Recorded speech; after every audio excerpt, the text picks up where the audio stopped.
Karibu tena kwenye Tunu za Kiswahili, hadithi za kusisimua na za mafunzo kwa familia nzima. Katika sehemu iliyopita, fisi alikunywa maji ya mto wa ajabu kwa tamaa na akapata laana ya kutisha iliyobadilisha mwili wake. Sungura yeye alibaki salama, lakini akakabiliwa na siri kubwa zaidi. Lakini leo ndio mwisho wa safari hii ya ajabu. Kabla hatujaanza, bonyeza subscribe, washa kengele, ping, ili usikose hadithi nyingine kali kama hii. Sasa tuingie kwenye mwisho wa siri ya mto wa ajabu. Fisi alijikongoja chini ya mwanga hafifu wa mto.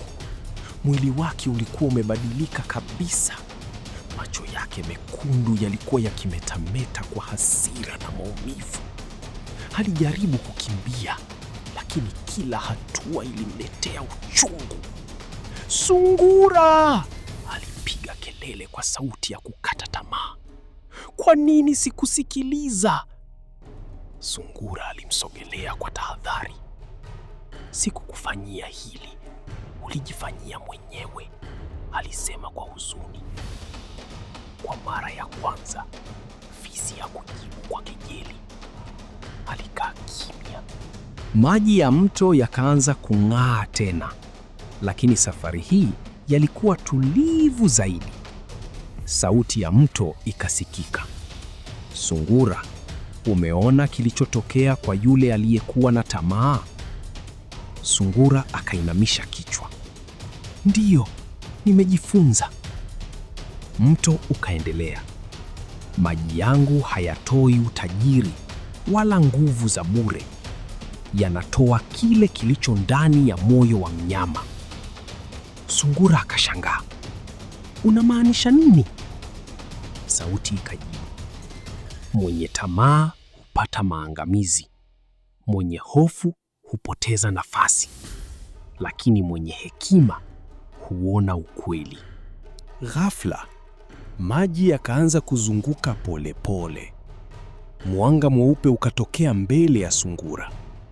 Sauti ya mto ikasema, "Wewe sungura, hukunywa kwa tamaa, bali ulisubiri, ukaangalia na ukaelewa.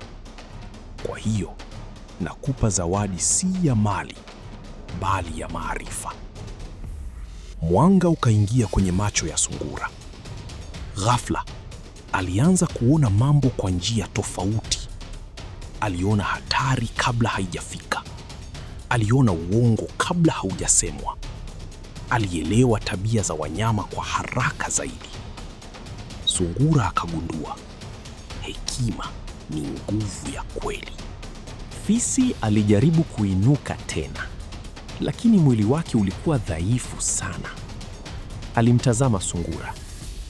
"Sungura, naomba msaada." Sungura alinyamaza kwa muda, kisha akasema, "Msitu huu hauadhibu kwa nguvu.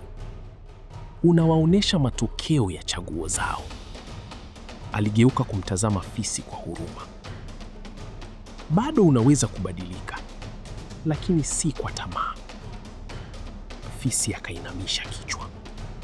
Kwa mara ya kwanza hakukuwa na majivuno. Maji ya mto yakaanza kupungua mwanga taratibu. Sauti ya mwisho ikasema, "Siri yangu si kwa ajili ya kuchukuliwa, bali kwa ajili ya kueleweka. Yeyote atakayejaa hapa baadaye, akumbuke leo." Kisha kimya kikubwa kilitanda. Mto ukawa wa kawaida tena. Hakuna mwanga, hakuna sauti. Lakini funzo likabaki milele. Sungura alirudi msituni, lakini hakuwa sungura wa kawaida tena. Alikuwa sungura mwenye hekima. Alianza kusaidia wanyama wengine kuepuka tamaa na hatari.